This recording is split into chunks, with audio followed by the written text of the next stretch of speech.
Good morning बच्चों। आज हम हिंदी लिटरेचर में चैप्टर नंबर 16 की एक्सरसाइज को सॉल्व करेंगे, जिसमें हम उसके प्रश्न उत्तर को देखेंगे और उसके बाद कुछ और एक्सरसाइजेज हैं। ठीक है, तो चलिए स्टार्ट करते हैं। सबसे पहले आते हैं मौखिक उत्तर।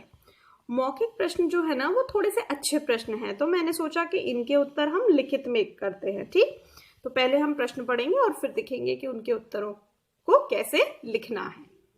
देखिए, पहला प्रश्न है, चिट्ठी में मन का प्यार कैसे छिपा होता है।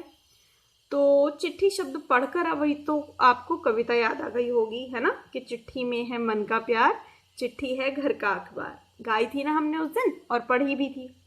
तो अब हमारा प्रश्न ये है कि चिट्ठी में मन का प्यार कैसे छिपा होता है। क्यों कहते हैं कि चिट्ठी में छिपा है मन का प्यार। दूसरा क्या है, चिट्ठी दिलों के तार कैसे जोड़ती है। तो ये भी उसमें एक लाइन थी कि चिट्ठी जो है वो दिलों के तार को जोड़ देती है। कैसे? नए नए संदेश सुनाकर। और तीसरा क्वेश्चन है कि कविता का सस्वर वाचन कीजिए, मतलब कविता को गाइए स्वरों के साथ, लय के साथ, ताल के साथ। तो ये तो हम कर ही चुके हैं, हम कविता को ताल और लय के साथ अपनी पिछली वीडियो में गा चुके हैं। अब हम देखेंगे इन दोनों प्रश्नों के उत्तर। ये प्रश्न थोड़े से अच्छे लगे मुझे, इसलिए हमने इसका उत्तर लिखा है। तो आप लोग भी अपनी नोटबुक में इनके उत्तरों को लिख लीजिए। ठीक है, चलिए लेट्स सी द आंसर। देखिए, तो पहला प्रश्न क्या था कि चिट्ठी में मन का प्यार कैसे छिपा होता है। इसका उत्तर देखिए हमने क्या लिखा है। थोड़ा सा उत्तर को डिटेल करके लिखते हैं, एक्सप्लेन करके लिखते हैं, जिससे कि हमें बात पूरी पता चल जाए और उससे हमें सब कुछ स्पष्ट हो जाए। तो देखिए आंसर क्या है। जब हम अपने किसी मित्र, रिश्तेदार या परिवार के सदस्य को चिट्ठी लिखते हैं तो उसमें अपने मन की भावनाओं को अभिव्यक्त करते हैं। अभिव्यक्त करने का मतलब एक्सप्रेस करते हैं, प्रकट करते हैं।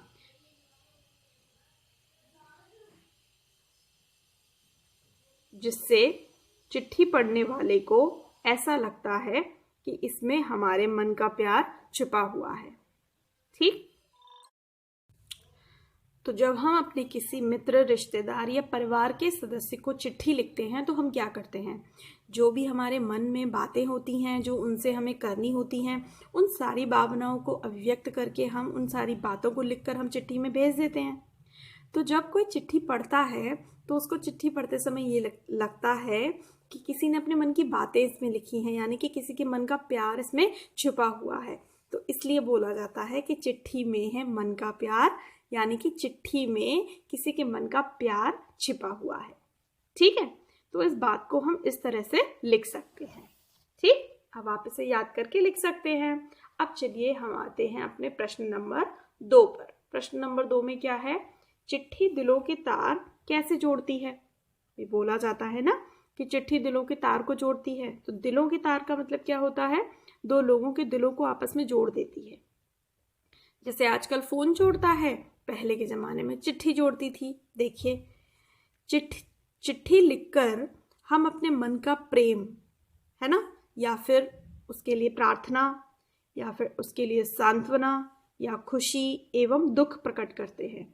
चिट्ठी लिखकर हम क्या करते हैं, हम अपने मन का प्रेम प्रकट करते हैं, या हम प्रार्थना करते हैं, या हम सांत्वना प्रकट करते हैं, है ना, या हम खुशी या दुख प्रकट करते हैं। चिट्ठी के माध्यम से अपनी बात कहने से लोगों के बीच की दूरियां कम हो जाती हैं। जो लोग दूर दूर रह रहे हैं, अगर वो एक दूसरे को चिट्ठी लिखते रहें और अपने मन की बातें, मन के जो भावनाएं हैं उनको प्रकट करते रहें, तो ऐसा लगता है कि वो दोनों पास पास ही हैं, यानी कि उनके बीच की दूरियां कम हो जाती हैं और लगता है ऐसा कि उनके दिलों के तार जुड़ जाते हैं। तो यही प्रश्न था हमारा कि चिट्ठी दिलों के तार को कैसे जोड़ती है। तो चिट्ठी दिलों के तार को इस प्रकार जोड़ती है क्योंकि हम चिट्ठी में क्या करते हैं, अपने मन में उठने वाली भावनाओं को प्रकट करते हैं। जैसे हम किसी के प्रति प्रेम को प्रकट करते हैं, खुशी को प्रकट करते हैं, हर्ष को प्रकट करते हैं, दुख को प्रकट करते हैं, सांत्वना देते हैं उसे, या फिर कभी कभी उसके लिए प्रार्थना करते हैं या उससे प्रार्थना करते हैं अगर हमें कोई चीज़ चाहिए होती है। तो इस तरह से हमारे बीच के जो तार हैं वो जुड़ जाते हैं और हमारे बीच की जो दूरियां हैं वो कम हो जाती हैं। ठीक है, तो मुझे अच्छे लगे, मैं फिर से बार बार बोल रही हूँ, ये प्रश्न अच्छे हैं, तो आप लोग इनके उत्तरों को ढंग से लिखिएगा और याद कीजिएगा। ठीक है, let's back to the exercise. So students, we are on the next exercise. सही विकल्प पर सही का निशान लगाइए। ये बहुत इजी होती है आप लोगों के लिए। चलिए इसको फटाफट से सॉल्व कीजिए। घर का अखबार है। घर का अखबार क्या होती है? पुस्तक होती है, या अखबार होता है, या चिट्ठी होती है? घर के बारे में जिसमें लिखा होता है वो चिट्ठी होती है। तो घर का अखबार क्या है? चिट्ठी। मम्मी ने चिट्ठी में किट्टी को क्या लिखा था? मम्मी ने चिट्ठी में किट्टी को लिखा था कि बेटा बहुत पढ़ना और पढ़ लिख कर होशियार बनना। तो पढ़ने के लिए लिखा था, या सोने के लिए लिखा था, या खाने के लिए लिखा था? तो the right answer of this question is पढ़ने के लिए लिखा था, है ना। पढ़ना, खूब पढ़ना बेटी, पढ़ लिख कर तुम होगी होशियार, ऐसा कुछ लिखा था। तीसरा देखिए, पापा लिखते हैं। पापा क्या लिखते हैं? निबंध लिखते हैं पापा, या पापा समाचार लिखते हैं, या पोस्ट कार्ड लिखते हैं? पापा चिट्ठी नहीं लिखते। पापा क्या लिखते हैं? पापा पोस्ट कार्ड लिखते हैं। क्यों लिखते हैं? क्योंकि पापा को ज़्यादा लिखने में असहज महसूस होता है। पापा अपनी भावनाओं को अभिव्यक्त नहीं कर पाते हैं। पापा थोड़े से शर्मीले स्वभाव के होते हैं, इसलिए वो थोड़ी सी बात लिखते हैं और उसके लिए पोस्ट कार्ड का यूज़ करते हैं। फोर्थ देखिए, छोटा सा कागज सैर करता है। छोटा सा कागज, चिट्ठी क्या होता है? छोटा सा कागज होता है। और वो सैर कहाँ की करता है? गांव भर की करता है, या शहर भर की करता है, या दुनिया भर की करता है? तो क्या लगता है आपको? छोटा सा कागज चिट्ठी दुनिया भर की सैर करता है। तो इसका सही आंसर क्या है? दुनिया भर की। आया ना मजा? तो ऐसे क्वेश्चंस करने में आप लोगों को हमेशा ही मजा आता है। चलिए अब चलते हैं हम एक्सरसाइज 2 पर। एक्सरसाइज 2 में देखिए क्या करना है हमको। रिक्त स्थान भरकर कविता की पंक्तियों को पूरा करना है। कविता को आपको याद हो गई होगी, तो एक बार हम पढ़ लेते हैं और जो जो हमें ब्लैंक में फिल करना है उसको फिल कर लेते हैं। चलिए देखिए क्या है इसमें। सुख दुख क्या आएगा आगे? इसमें सुख दुख की हैं बातें। फिर उसके बाद प्यार भरी इसमें सौगातें। सौगातें मतलब तोहफे। कितने दिन कितनी ही रातें, कितने सारे दिन और कितनी ही रातें। फिर तय कर आई मीलों पार, यानी कि बहुत सारी डिस्टेंस को चिट्ठी कवर कर लेती है, क्योंकि उसको बहुत दूर दूर जाना होता है। ये एक पैरा हो गया। अब दूसरा पैरा देखते हैं। छोटा सा कागज बिन पैर, ठीक, करता दुनिया भर की सैर। करता दुनिया भर की सैर की तो लिखा ही है। नए नए संदेश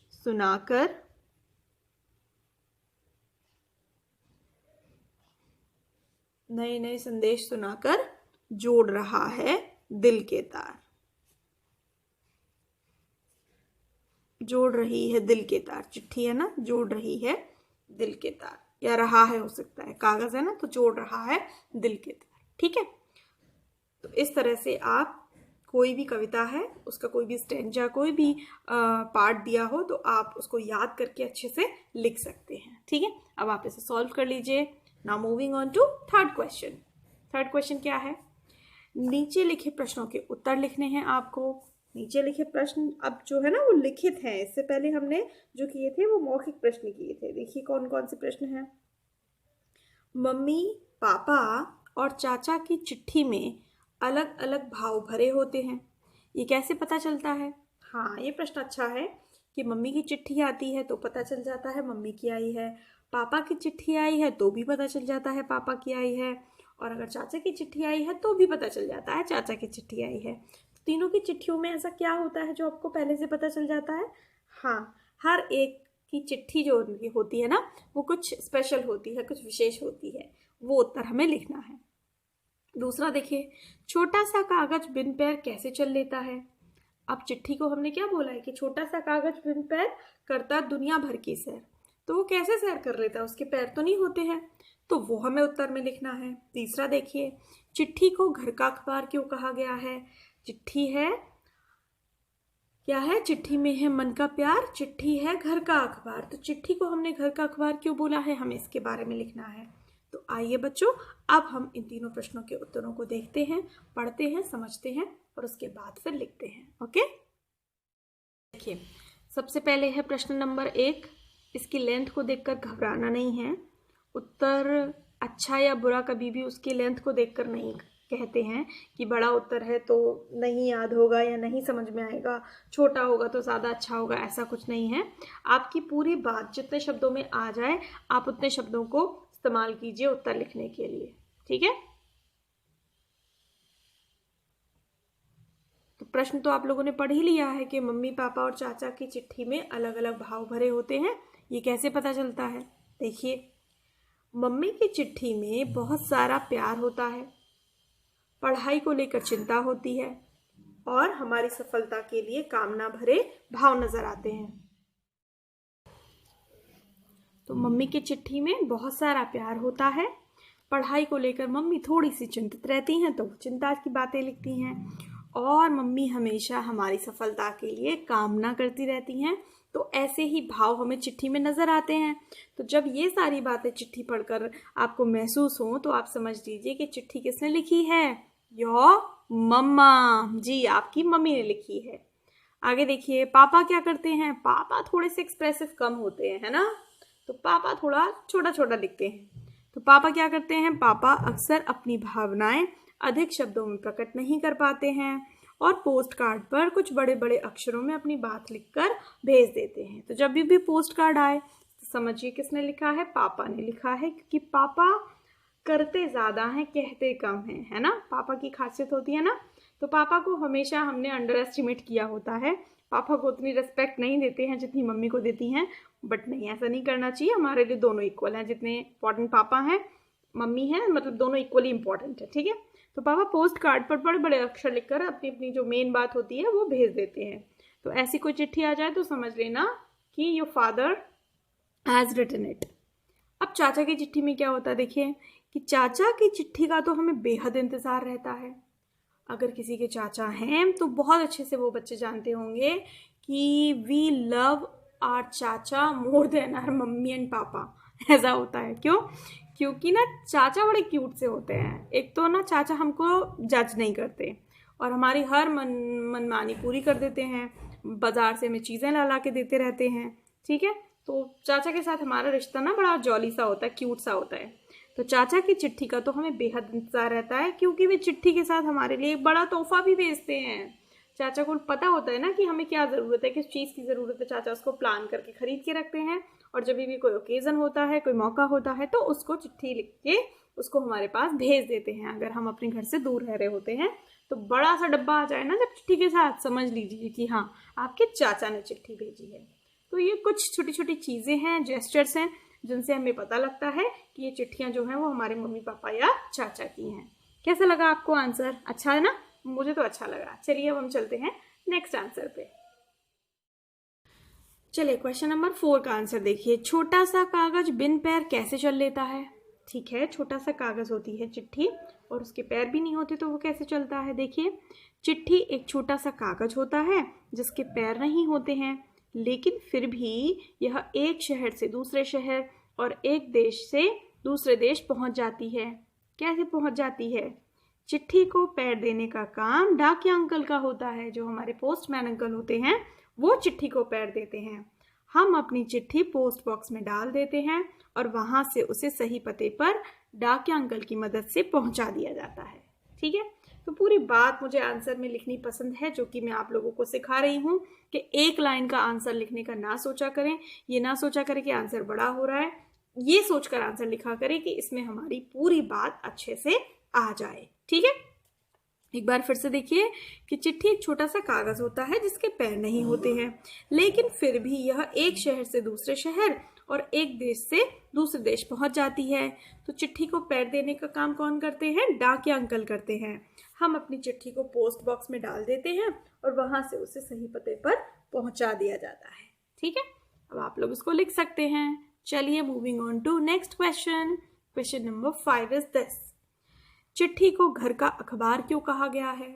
अब अखबार में क्या लिखा होता है? न्यूज़ लिखी होती हैं, अपडेट्स होती हैं, सूचनाएं होती हैं, एड्स होते हैं। ठीक, ये सारी बातें अगर चिट्ठी में लिखी हो तो उसे घर का अखबार बोलते हैं। देखिए, चिट्ठी को घर का अखबार इसलिए कहा गया है क्योंकि चिट्ठी में घर के सभी सदस्यों की खबरें तथा हालचाल लिखकर भेजा जाता है। जब हम किसी को चिट्ठी लिखते हैं तो हम सब कुछ उसमें लिखते हैं कि मम्मी ऐसा कर रही हैं, पापा ऐसा कर रहे हैं, दादाजी की तबीयत थोड़ी ठीक नहीं चल रही है, दादी एकदम स्वस्थ हैं, चाचा की शादी पक्की हो गई है। तो ऐसी बातें, हम सबकी छोटी छोटी इन्फॉर्मेशन जो है ना वो चिट्ठी में लिखकर भेज देते हैं। चिट्ठी में हमें घर की पूरी सूचना मिल जाती है और हम निश्चिंत हो जाते हैं कि हाँ, हमारे घर पर सब कुछ ठीक है। ठीक है, तो चिट्ठी को घर का अखबार किस लिए कहा गया है? चिट्ठी को घर का अखबार इसलिए कहा गया है क्योंकि चिट्ठी में घर के सारे सदस्यों की खबरें और हालचाल हमें मिल जाता है और हम वो हालचाल पढ़कर, वो खबरें पढ़कर, वो समाचार सुनकर पूरी तरह से निश्चिंत हो जाते हैं कि हमारे घर पर सब कुछ ठीक ठाक है और फिर हम अपनी पढ़ाई में मन लगाकर लग जाते हैं। ठीक है, तो इस तरह से हम आंसर्स को लिख सकते हैं। अब आप लोग इसे लिख लीजिए, समझ लीजिए और कोशिश ये कीजिए कि आंसर लिखने का जो तरीका है उसको सीखें और उसको खुद से लिखें। अगर आप इसे कॉपी कर लेते हैं तो ये मेरे आंसर रहेंगे, लेकिन अगर आप इसमें थोड़ा सा चेंज करके अपनी तरफ से लिखते हैं तो ये आपके आंसर हो जाएंगे। ठीक है, और मैं चाहती हूँ कि आपके आंसर हो जाए। चलिए बच्चों, अब हम चलते हैं अपने नेक्स्ट क्वेश्चन पर और हमारा नेक्स्ट क्वेश्चन क्या है? पाठांश।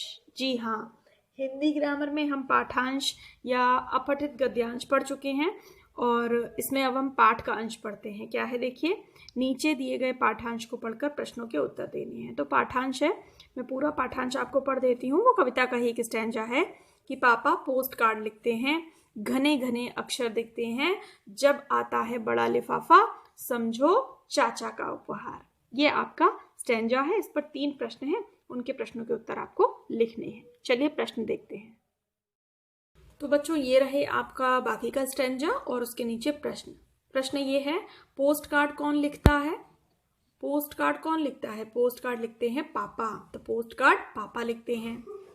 पापा द्वारा लिखे अक्षर घने घने क्यों दिखते हैं? क्योंकि पापा जो है ना वो बड़े बड़े राइटिंग में लिखते हैं, बड़े बड़े लेख में लिखते हैं।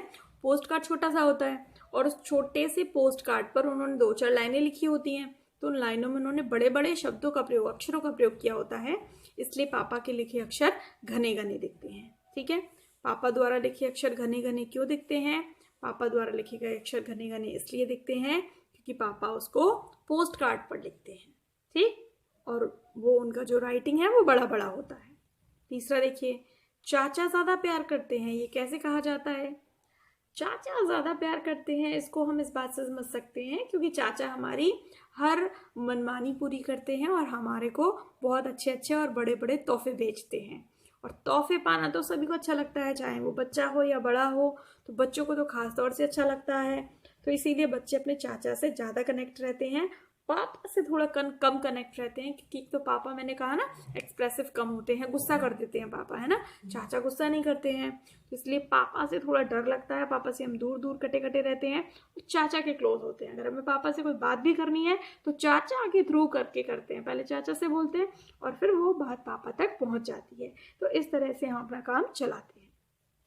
ठीक है, तो इनके आंसर अब आप लोग लिख सकते हैं। तो इसके साथ ही अब ये चैप्टर की जो एक्सरसाइजेस थी सारी वो कंप्लीट हो चुकी हैं, तो आप अपना चैप्टर अब बिल्कुल पूरी तरह से ख़त्म कर सकते हैं। ठीक है बच्चों, तो अब हम नेक्स्ट वीडियो में नेक्स्ट चैप्टर के साथ फिर से मिलेंगे।